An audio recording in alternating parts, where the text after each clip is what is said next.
Bismillahirrahmanirrahim. Wa qala, dan berkata Aliyun, Sayyidina Ali radhiyallahu anhu, semoga Allah ridho kepadanya. Apa yang dikatakan oleh Sayyidina Ali, akhwafu ma akhafu alaikum itba'ul hawa wa tulul amali. Akhwafu, yang paling aku takutkan, ma apa-apa, akhafu yang aku takut, alaikum terhadap kalian, yaitu itba'ul hawa, memperturutkan hawa nafsu, wa tulul amali, dan panjang angan-angan. Fa amma itba'ul hawa, maka adapun memperturutkan hawa nafsu, fayasuddu, maka bisa mencegah, anil haqqi, dari kebenaran. Wa amma tulul amali, dan adapun panjang angan-angan, fayansa, maka menjadikan sebab lupa seseorang al-akhirata, akan negeri akhirat. Wa man, dan siapa orang nasia yang lupa al-akhirata, negeri akhirat, lam ya'mal, maka dia tidak berbuat laha, hal-hal yang berkaitan dengan persiapan negeri akhirat. Wa man, dan siapa orang lam ya'mal, yang tidak berbuat, tidak mengerjakan laha, pada amalan persiapan negeri akhirat, qadama, maka dia melupakan, dia mengentengkan ilaiha, terhadap pekerjaan yang menjadi persiapan negeri akhirat.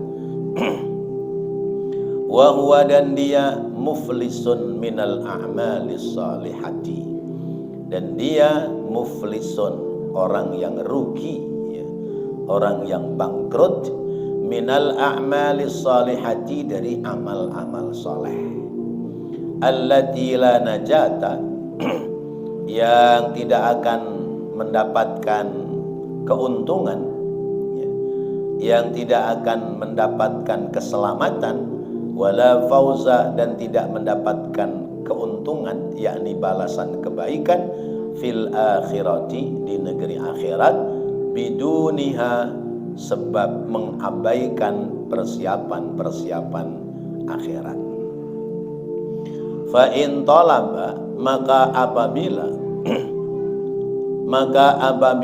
mencari, apabila orang mencari, inda dzalika, pada hal-hal yang seperti itu, ayyarida, untuk memperoleh ilat dunia, menuju kepada dunia, liya'mala salihan, untuk bekal amal soleh, hayyala, ya, hayyala, maka merubah bainahu, ya, hayyala, ada yang membacanya hila, ya. Kalau hayyala itu berhayal, kalau hila diganti, bainahu, antara dirinya, wa baina dzalika, dan antara amal-amal yang dia persiapkan untuk akhirat, faya'dhumu, maka menjadi terheran-heran, inda dzalika, pada saat hal seperti itu, tahsuruhu, kerugian baginya, wa nadamuhu, dan penyesalan padanya. Haitsu, sekiranya, la yanfa'u, tiada bermanfaat, haitsu la yanfa'u, sekiranya tiada bermanfaat, an-nadamu, penyesalan. Wa fi wasiyati Rasulillahi, dan di dalam wasiatnya Rasulullah sallallahu alaihi wasallam, libni Umar, wasiatnya Rasulullah untuk sahabat Abdullah ibnu Umar radhiyallahu anhuma, semoga Allah ridho kepada keduanya, kun fid dunya ka'annaka gharibun aw 'abiru sabilin. Kun, adalah kamu, wahai Ibnu Umar, fid dunya, hidup di dunia itu, ka'annaka, seolah-olah kamu, gharibun, seperti orang asing, aw 'abiru sabilin, atau orang yang sedang dalam perjalanan. Wa fi dzalika, dan terhadap hal itu, ghayatul hissi, ada puncak perintah, ala qasril amali, atas memperpendek ya angan-angan, wa qillatir raghbati, dan sedikitnya harapan, keinginan, cita-cita, fid dunia, dalam suksesnya memperoleh kekayaan dunia.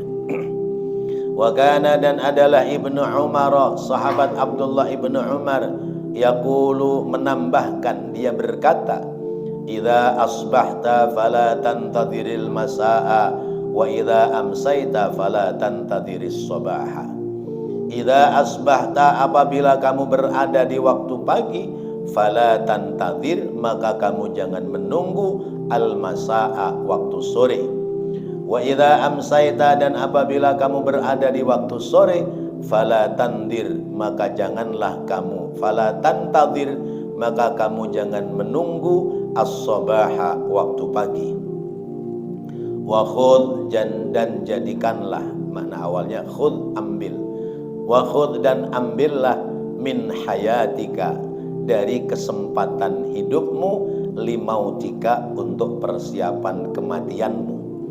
Wa min sihhatika, dan ambillah kesempatan dari sehatmu, li saqamika, untuk persiapan pada waktu sakitmu. Bapak dan Ibu yang dirahmati Allah, kembali kita mendapatkan nasihat yang mulia dari seorang ulama, Al-Habib Abdullah bin Alwi Al-Haddad. Kita diberikan nasihat. Nasihatnya adalah makalahnya Sayyidina Ali. Kata Sayyidina Ali, yang paling aku takutkan dari yang ditakutkan itu terhadap kalian adalah itba'ul hawa wa tulul amal. Yang paling aku takutkan dari kalian adalah orang yang memperturutkan hawa nafsu dan orang yang panjang angan-angan. Sebab orang memperturutkan hawa nafsu itu, dia menjadikan sebab ya, mencegah diri dari jalan kebenaran ya. Orang yang memperturutkan hawa nafsu, dia terhalang melakukan kebenaran. Misalnya tugas kita terhadap orang lain adalah hormat ya. Terhadap orang lain kita punya tugas hormat ya. Kepada siapapun, baik yang lebih tua maupun yang lebih muda, tugas kita adalah hormat. Baik yang berilmu maupun yang tidak berilmu, tugas kita adalah hormat. Tapi karena ada hawa nafsu dalam diri kita, maka hawa nafsu itu menghalangi kita untuk bisa hormat kepada orang lain. Kita ketemu dengan orang yang lebih tua dari kita, kita tahu kelakuan orang itu, akhirnya muncul syahwat hawa nafsu. Lu tua umur doang, kelakuan lu belum bener. Lu tua kejemur, lu tua ngabisin kalender doang, tapi kelakuannya kagak bener. Ngapain gua hormat sama lu? Itu kalimat di dalam hati ya. Kita ketemu orang lebih tua dari kita tapi karena nafsu kita yang ngomong, orang yang lebih tua itu akhlaknya belum bagus, bukan tidak bagus ya, belum bagus, artinya berharap supaya kedepannya akhlaknya bagus. Akhirnya ketika ketemu nggak bisa hormat. Kenapa nggak bisa hormat? Karena yang ngomong syahwatnya, yang ngomong nafsunya. Ngapain saya hormat sama dia? Orang dia aja kelakuannya kayak begitu. Kebalik, kudunya dia yang hormat sama saya, biar kata dia lebih tua dari saya. Saya kan tukang ke masjid, tukang ke musola. Kalau dia mah tahu tukang kemana. Nah itu syahwat, itu nafsu. akhirnya tidak bisa hormat. Padahal di balik keburukan orang itu ada nggak kebaikan? Pasti ada. Sekecil apapun ya, orang jahat, orang tidak baik, pasti ada kebaikan. Nah, itu yang kita pandang ya.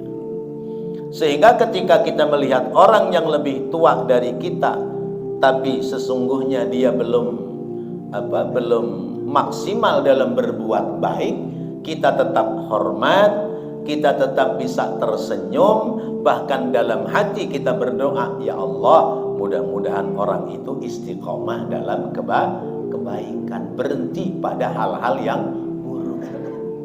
Itu harusnya begitu kita. Nah, kalau sudah keluar kalimat itu berarti kita mengedepankan yang hak, bukan menolak yang hak. Kita ketemu orang yang lebih muda dari kita, cemen dia, ya. Kecilnya aja saya tahu, gitu ya. Kecilnya saya tahu, ya. Lagak-lagaknya kayak begitu, gua tahu lu tong kecilnya. Akhirnya kita nggak bisa hormat, ya. Ya, sama juga suami istri, ya. Istrinya ngomong, ya, lu sama gua tuan gua bang, katanya. Mengapa? Gua tahu berangkangnya abang. Iya, kata suaminya juga begitu. Iya, ya tuaan saya lah, orang saya udah pakai pakaian, kamu belum pakai pakaian. Gitu. Nah, terhadap yang muda, ya, kita kudu bisa hormat. Biar kata dia muda, ada kebaikan yang ada dalam dirinya, kita berikan penghormatan. Lalu kemudian kita berharap, ya Allah, semoga dia terus ada dalam kebaikan. Setidaknya terhadap yang muda, kita berpikir, saya yakin saya sama dia bagusan dia. Kenapa? Dia umurnya belum banyak, berarti dosanya juga belum banyak. Saya umurnya udah banyak, berarti dosa saya lebih banyak. Nah, ini poin-poin yang seperti ini harus kita kedepankan. Kenapa? Karena kita ini ya yadharul haq, ya, menunjukkan, ya, mengedepankan, menampakkan yang hak, ya, bukan malah yasuddu anil haq, bukan malah menafikan dari hal-hal yang hak. Nah, ini harus ada pada diri kita. Satu saat ketika pagi-pagi anak muda itu mengeluarkan keledai, ya, lalu kemudian berpapasan dengan Rasulullah, sahabat ada yang nanya, ada yang ngomong begini, ya Allah, tuh anak muda pagi-pagi udah mikirin nyari duit aja. Coba kalau dia tuh lihat badannya keker kayak begitu, buat berjuang di jalan Allah, buat perang di jalan Allah. Tuh, orang itu membahasakan seperti itu di hadapan Rasulullah. Apa kata Rasulullah?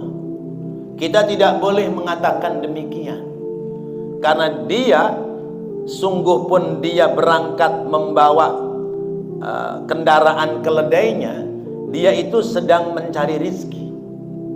Dia berangkat mencari rizki. Boleh jadi karena dia punya tanggungan orang tua yang hidupnya sudah lemah, sehingga dia yang harus menafkahi orang tua. Lah kalau dia ikut kita berangkat perang, orang tuanya mati kaliren. Tahu mati kaliren? Iya, iya, mati nggak makan dia. Iya. Atau boleh jadi dia punya keluarga, sementara keluarganya adalah tanggung jawab dia. Atau boleh jadi yang ada dalam pikirannya adalah saya harus bekerja mencari rizki supaya saya tidak menjadi tanggung jawab orang lain. supaya saya tidak menjadi tanggungan orang lain. Maka jalannya dia cari rezeki, dia sedang jihad di jalan Allah. Jadi kita tidak boleh melihat tata zahir, ya. Kita tidak boleh melihat dengan kasat mata zahirnya, tapi kita lihat juga dengan batin kita. Kenapa? Karena kebenaran itu membimbing kita kepada hal-hal yang baik. Kebenaran itu membimbing kita dari prasangka-prasangka yang buruk. Ya, pernah saya sampaikan, ada perempuan, ya, janda, masih muda, ya. Kita selesai sholat isya, zikir rapi, kita pulang, dia keluar dari rumah naik sepeda motor. Coba kalau hati kita kotor, tuh orang perempuan masih muda, suaminya meninggal, gini hari udah jalan aja. Apa bahasa kasarnya? Mau ngejablay dia. Tuh kan. Ini mulut dari hati yang kotor, ya. Mulut dari hati yang kotor keluarnya begitu. Nah, kenapa keluar kalimat seperti itu? Karena dia itu, kata Sayyidina Ali, itba'ul hawa, memperturutkan nafsunya. Karena memperturutkan nafsu, akhirnya buruk sangka. Coba kalau dia itu itba'ul haq, memperturutkan jalan kebenaran, yang keluar kalimatnya apa? Masya Allah, itu perempuan ditinggal oleh suaminya, dia harus cari rezeki sendirian. Malam-malam dia keluar harus cari rezeki. Mudah-mudahan Allah memberikan bimbingan dia, semoga dia selamat. Tuh, begitu kalimatnya. Apalagi yang duda pikirannya, ya Allah kasihan banget dia, biarin dah gua aja yang nafkahin dah, besok gua tanyain dah, ya itu pakai tengok kemari lagi ya. Pas begitu ya. Kesian tuh janda malam-malam keluyuran nyari rezeki buat ngempanin anaknya. Karuan kalau yang punya istri mah ya pada khawatir, ya. Khawatir jadi masalah di keluarga rumah tangga. Nah, ini orang yang hatinya mengedepankan yang hak, sehingga yang muncul adalah itba'ul haq, memperturutkan hal-hal yang baik. Prasangka-prasangkanya ada pada prasangka-prasangka yang baik. Bagaimana dengan kita? Ya. Kita sholat maghrib nih, ya.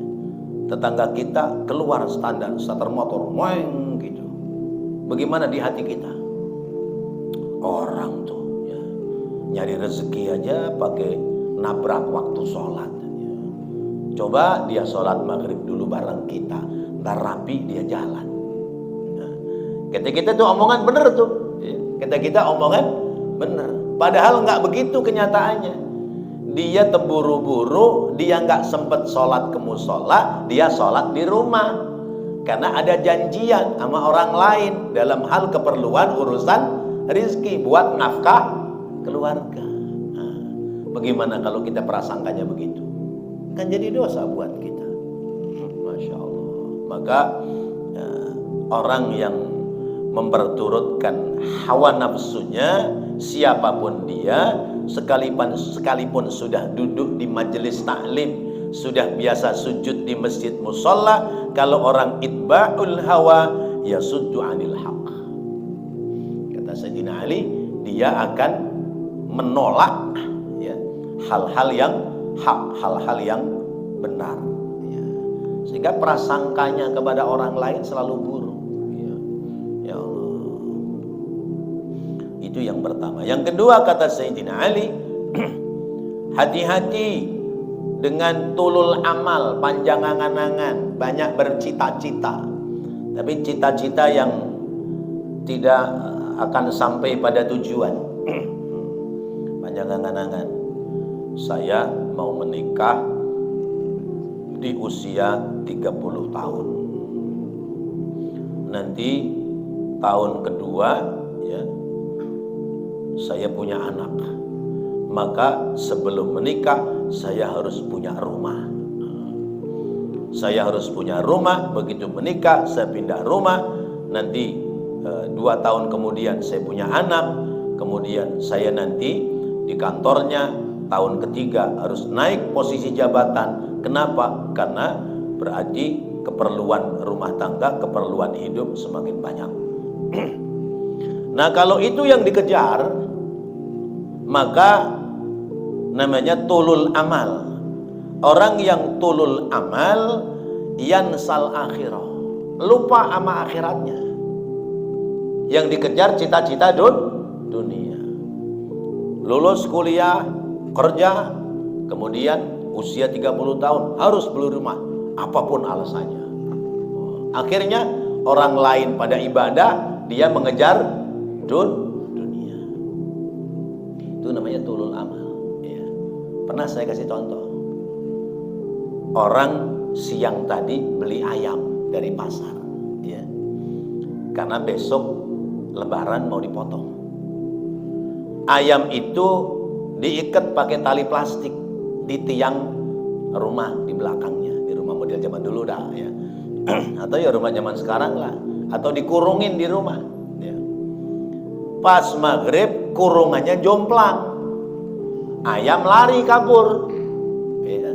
Ayam lari kabur, atau diikat di tiang rumah, begitu maghrib terlepas dia. Pertanyaannya, sholat dulu baru nyari ayam, apa nyari ayam dulu sampai ketemu baru sholat? Ayo. Nyari ayam dulu baru sholat. Ujung-ujungnya ketemu nggak tuh ayam? Enggak. Sholatnya tuh, nah, namanya tulul amal. Tuh. Ya, contohnya yang gampang tuh. Ya.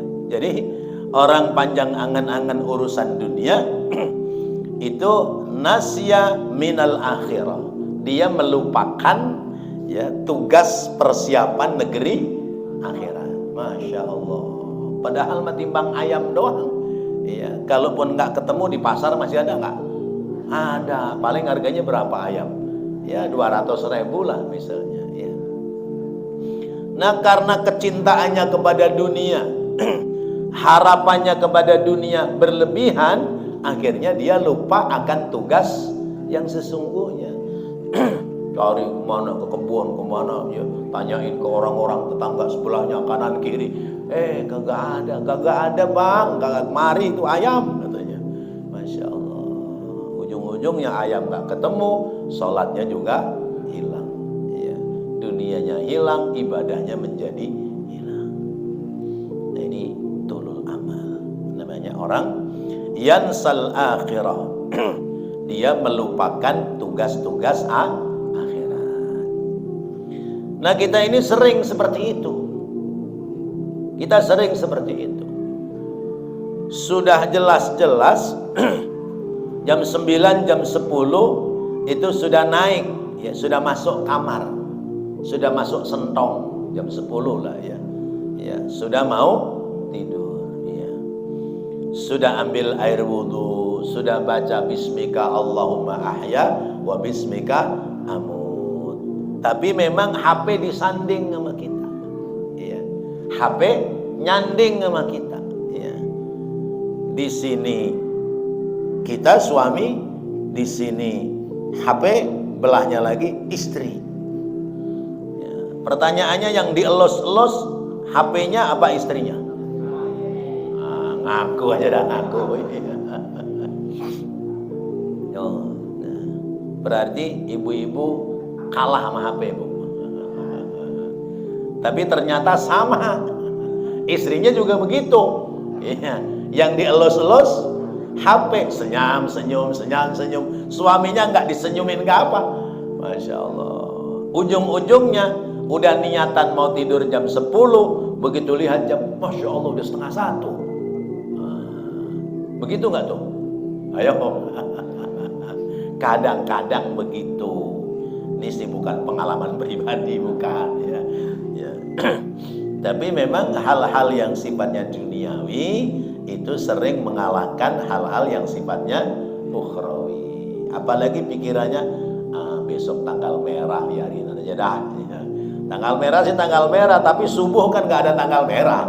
Iya, tentang tanggal merah mainan HP sampai jam 1, setengah 2, apalagi ada bola, udah mah nonton bola aja ya. Iya. Tanggal merah, tapi ibadah nggak kenal tanggal merah. Jalan terus ibadah. Ya Allah, ya Rabb. Ya. Nah, kita kadang-kadang begitu. Ya. Orang karena terobsesi memperoleh kekayaan, keuntungan dunia, maka nasya minal akhirati walam ya'mal laha. Dia lupa bahwa dunia ini panggung sandiwara. Dunia ini kesenangan yang menipu, ya. Ya. Wa mal hayatud dunya illa mata'un ghurur. Tiadalah kehidupan dunia kecuali adalah kesenangan yang menipu. Bagaimana nggak menipu, Pak? Coba, ya. Bapak, ya, pengen makan yang enak, ya. Makanan enak dibelinya dengan harga yang mahal. Duitnya dicari susah payah. Dibelikan makanan yang enak, dikunyah-kunyah di mulut, ya. Kemudian ditelan melewati leher. Leher kita panjangnya berapa senti? Ya 5 senti lah paling ya, 5 senti leher kita. Kalau sudah melewati leher 5 senti, dikeluarin lagi enak apa enggak? Ya, berarti makanan enak itu ya batasnya hanya sampai 5 senti. Lewat 5 senti, ya dikeluarin lagi udah enggak enak. Udah kejar dunia, pengen makanan yang enak, ya. Apa itu? Kalau makanan itu apa namanya? Enggak, artinya kuliner. Pecinta kuliner, gitu ya. Wah, kuliner mana yang belum dia jelajahi? Sudah dijelajahi semua, ya. Biarin dah, puas-puas dah, ya. Yang penting ada duitnya. Udah tuh masuk ke mulut. Sudah masuk ke mulut, digiling di perut. Makanan nasi begono yang 5.000 tambah tempe 1 6.000, ya.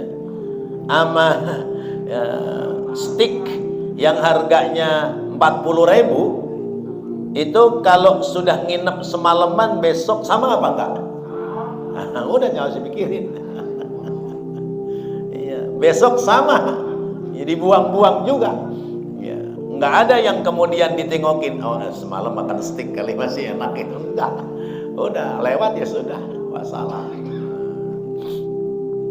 Nah kalau begitu berarti hidup ini kita sering tertipu. Lihat orang makan enak-enak, enak itu, saya pingin dah makan enak, padahal tertipu kita, ya. Masya Allah. Bapak beli sepeda motor merek Honda, ya, zaman dulu Honda apa itu? Honda Astrea, ya. Tahun berapa tuh Honda Astrea? Ya, 80-an, 90-an ya. Ya. Ya, Astrea Prima dulu ya, saya ingat tuh, ya. Ya, atau Grand Astrea, ya. Ya, yang apa itunya warna-warni gitu ya. Itu tahun 80-an. Tahun 90-an keluar lagi namanya Prima, ya. Prima dulu lah, Supra Prima, ya. Baru kemudian tahun 2000-an macam-macam dah tuh ya muncul, ya. Ya. Itu sama, besi-besi juga, ya. Bannya bulat-bulat juga, ya. Isinya bensin-bensin juga. Kalau di starter, di gas, jalan juga, ya. Tapi coba, motor kita masih pakai motor yang lama, ya.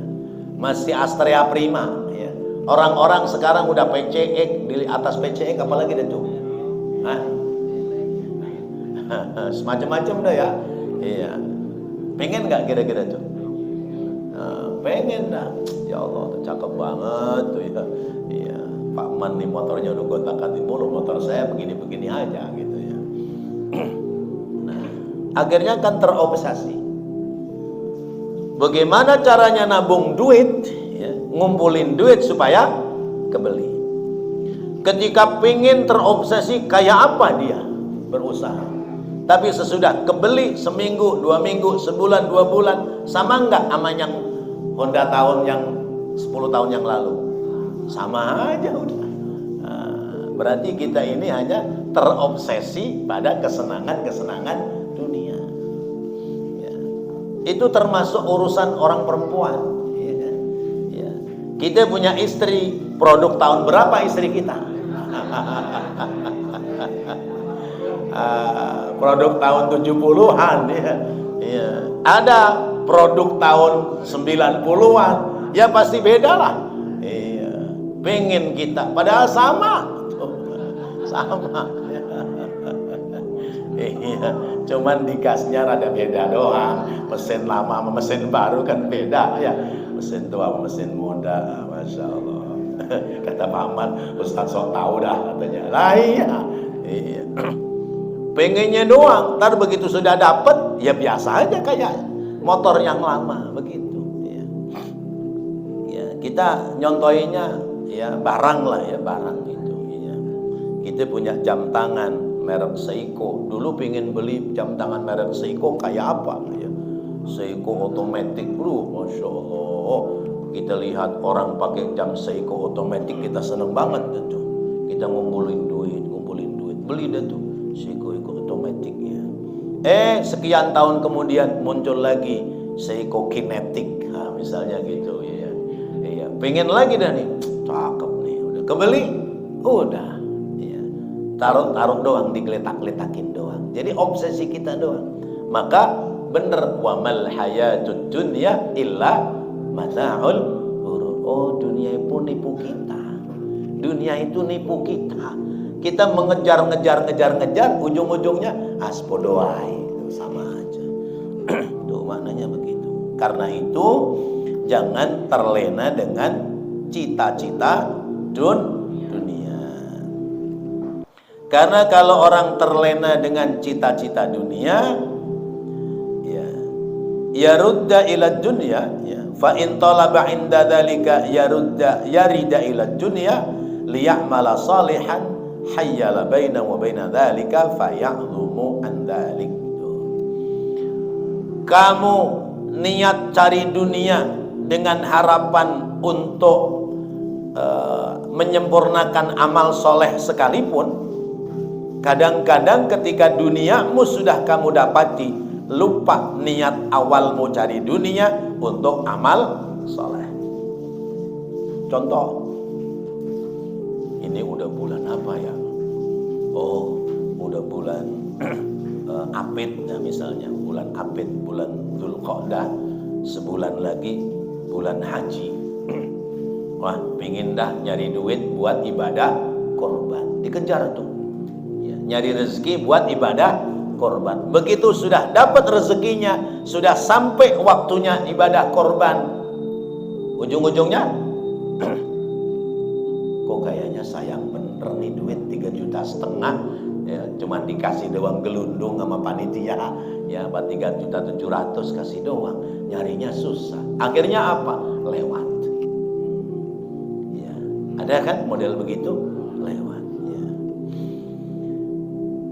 Jangankan belum niat ikut ikut patungan ya, yang udah niat ikut patungan saja, begitu dilihat juntrungannya duit segini gedenya, nyarinya susah, biarin dah tahun besok aja dah ya, kan keperluan juga masih banyak. Nah inilah kita ya. Apalagi niatan cari dunianya hanya untuk kesenangan dunia, niatan cari dunia untuk bekal ibadah saja kadang-kadang dibelokkan, tidak jadi untuk perbekalan ibadah. Siapa yang begitu? Kita, nggak usah orang lain ya. Ada orang punya cita-cita, saya mau nabung dah, biarin mau bagaimana kayak pingin bisa ibadah haji, ya. Ya, sudah niat begitu. Tapi begitu tabungannya sudah banyak, ya Allah, haji gede juga ya, 65 juta misalnya begitu. Cita-cita pingin punya mobil belum kesampaian, biarin deh buat beli mobil dulu, ntar hajinya tahun berikutnya. Ujung-ujungnya ya mobilnya ke laut, nggak kemana, ya nggak tahu kemana, ya hajinya kelewat udah. Nah, itu gara-gara ya terkesima dengan kesenangan-kesenangan dunia. Nah, kalau orang sudah melakukan seperti itu, wahuwa muflisun. Ya, kata Al Habib Abdullah, ya, dia itu orang yang muflis, orang yang tuno, orang yang rugi, orang yang bangkrut minal a'malis salihah. Bangkrut dari amal soleh. Nggak usah jauh-jauh dah, kita aja kadang-kadang nih sholat Jumat, ya udah kenceng nih niat dari rumah nih, bismillah, Jumat ini saya pingin amal gedean, ya bawa tuh 20.000, 10.000, 5.000. Udah diniatin mau masukin kotak itu 20.000. Begitu kotak lewat dari ujung sana, yang mana nih ya? Yang mana nih ya? Kalau 20.000 ntar beli rokok kurang dari sebungkus dah. Biarin deh, goceng aja deh, goceng. Ini namanya pikiran kita dirusak itu oleh setan. Ya. Ya. Kata Allah kan begitu. Ya. Asyaitanu ya'idukumul faqra wa ya'murukum bil fahsya. Setan itu menjanjikan kepadamu kemelaratan dan mengajak kepada kamu perbuatan keji. Jadi kalau kita mau amal yang bagus, kemudian pikiran kita itu maju mundur, itu setan ngomongin sama pikiran kita. Lu nyari duit kan susah. Ngapain sih sedekah pakai 20.000? Iya. Kalau kamu nggak punya duit, emang ada yang mau ngasih duit sama kamu? Itu kata setan begitu. Udah dah, goceng aja udah gede. Gitu. Akhirnya yang keluar goceng. Ya, kayak kebetulan dilirik sebelahnya 2.000, tuh kan gedean lu goceng, dia masih 10.000, cuma 2.000. Ya Allah, tuh. Ya. Nah, orang-orang yang begitu namanya muflisun minal a'malis salihati allati la rajata wala fawza fil akhirah. Enggak ada keuntungan, enggak ada kebahagiaan, ya, enggak ada yang bisa diperoleh nanti di negeri akhirat. Karena itu kata Rasulullah memberikan nasihat kepada sahabat Abdullah ibn Umar, Abdullah bin Umar, kun fid dunya ka'annaka gharibun aw 'abiru sabil. Kamu hidup di dunia itu kayak orang asing. Orang asing itu berarti berada di kampung orang. Nanti pasti kamu akan pulang. Ingat, kamu bakal pulang, maka jangan macam-macam dah hidup. Ya, kamu bakal pulang, jangan macam-macam tuh hidup. Ya, siapkan aja bekal buat pulang. Jangan sampai nggak punya bekal buat pulang. Aw abiru sabilin, atau seperti orang yang sedang dalam perjalanan. Artinya punya persiapan. Ya. Kalau kita sudah berpikir seperti itu, maka kita akan sampai kepada ghayatul hissi ala qasril amali wa khillatir rabbati fid dunya. Akan sampai pada puncak perintah untuk memendekkan angan-angan. Ya ngapain saya misalnya dandanin rumah cakep-cakep sampai ratusan juta. Umur saya sekarang udah 60 tahun. Jangan-jangan rumah jadi Israel datang. Saya nggak bisa menikmati bangunan rumah. Ya sudah, biarin dah sederhana aja. Selebihnya ya buat sedekah atau buat persiapan anak-anak nanti kalau kita meninggal dunia. Daripada bikin rumah satu cakep banget, ya, anaknya 5, ya. Begitu meninggal anaknya berebut bangunan rumahnya. Masya Allah. Mending disiapin dah buat keperluan-keperluan akhirat. Nah, qillatur raghbati fid dunya, enggak banyak cita-cita. Seperti anak muda yang mau bangun bangunan rumah yang mewah, yang pada zaman itu ditaksir harganya 3 miliar, mungkin kalau zaman sekarang ya 10 atau 9 miliar, ya, didatangi oleh seorang ulama, anak muda, kamu belum punya istri, kamu mau bangun rumah sebegitu gedenya, ntar yang nempatin siapa? Ya kalau kamu sehat selamat, kalau besok lusa kamu meninggal, terus ini nanti bangunan rumah buat siapa? Mendingan kamu bangun rumah buat akhirat aja dah. Akhirnya berbalik, ya sudah, kalau begitu ini saya serahkan kepada tuan guru supaya dikelola, dibangun menjadi masjid. Bener, begitu bangunan masjidnya rapi beres, dia kena sakit, seminggu kemudian meninggal dunia. Coba, kan jadi bangunan rumah yang manjang sampai ke negeri akhirat. Coba kalau dibuatnya rumah tinggal dia, begitu meninggal rebutan saudara-saudaranya. Masya Allah. Nah itu namanya qasrul amal wa qillatur raghbati fid dunya. Enggak usah panjang angan-angan dah, yang penting kita pada sehat, yang penting pada bener ibadah. Selebihnya ada rezeki ya tempelkan untuk nilai-nilai kebaikan buat negeri akhirat. Maka ambillah kesempatan waktu hidupmu, ya, lakukan perbuatan baik sebanyak-banyaknya untuk bekal kematianmu. Dan ambil kesempatan saat sehatmu, ya, untuk persiapan nanti saat kamu dalam keadaan sakit. Itu tambahan dari sahabat Abdullah ibnu Abbas. Wallahu a'lam bishawab. Sahabat Abdullah ibnu Umar. Mudah-mudahan ini menjadi nasihat yang berharga bagi kita dan kita bisa mengamalkan dengan sebaik-baiknya. Amin ya rabbal alamin. Rabbana taqabbal minna innaka antas samiul alim wa tub alaina innaka antat tawwabur rahim. Rabbighfir warham wa anta khairur rahimin. Wa sallallahu ala sayyidina Muhammadin wa ala alihi wa sahbihi wasallam. Walhamdulillahi rabbil alamin. Wassalamualaikum warahmatullahi wabarakatuh.